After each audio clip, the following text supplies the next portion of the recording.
The young man sat quietly beside the wise Zen master. The sun was slowly setting behind the mountains, painting the sky with warm colors. For a long time, neither of them spoke.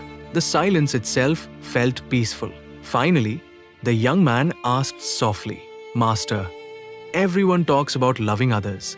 But why is it so difficult?" The Zen master smiled gently. "Because," he said, "many people try to love others without first understanding the meaning of love." The young man looked confused. The master picked up a small stone from the ground and placed it in the young man's hand. "Hold this tightly." The young man squeezed the stone with all his strength. After a few seconds, his hand began to hurt. "Does it hurt?" the master asked. "Yes, master." "Now open your hand." The young man slowly opened his palm. The pain faded. The master said softly, "Love is not something you squeeze or control. Love is something you hold gently." The young man listened carefully. The master continued, "Many people think love means expecting something in return: respect, gratitude, attention, or praise. But true love is different. True love gives, even when nothing comes back." The young man lowered his eyes. "I think I understand," he said. "Sometimes when I help people, I feel hurt when they don't appreciate it." The master nodded. "That is because your heart was quietly asking for a reward." The young man sighed. The master then pointed toward a small tree growing near the path. "Look at that tree," he said. "It gives shade to everyone who passes by: the rich, the poor, the kind, and even the rude. The tree never asks, 'Are you worthy of my shade?' It simply gives." The young man watched the tree gently moving in the evening wind. The master continued speaking. "There's an ancient wisdom that says, 'Love your neighbor as yourself.' This is one of the greatest truths ever spoken. It means the world becomes kinder when hearts become kinder." The young man looked at the master and asked, "But master, what if people are unkind to us?" The Zen master picked up a candle and lit it. "Look carefully," he said. The candle burned quietly, spreading light into the growing darkness.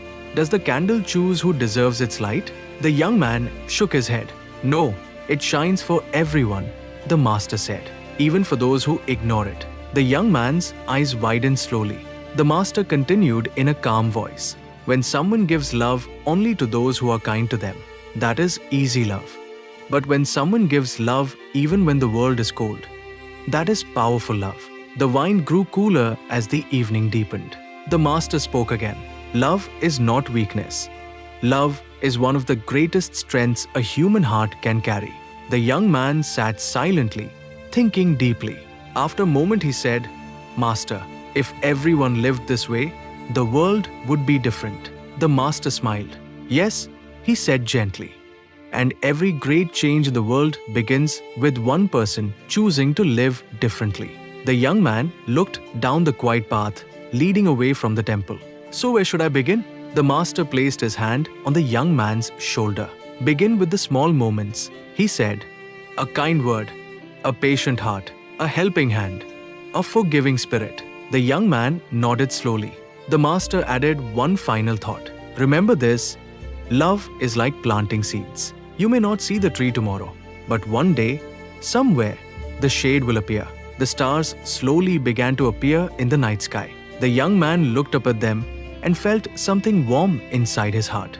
For the first time, he understood that love was not just a feeling, it was a way of living. And that night, as the quiet temple rested under the stars, a new seed of love had been planted in a young man's heart, a seed that, one day, might grow into kindness for many others. This is God of Motive. Thanks for watching and stay focused.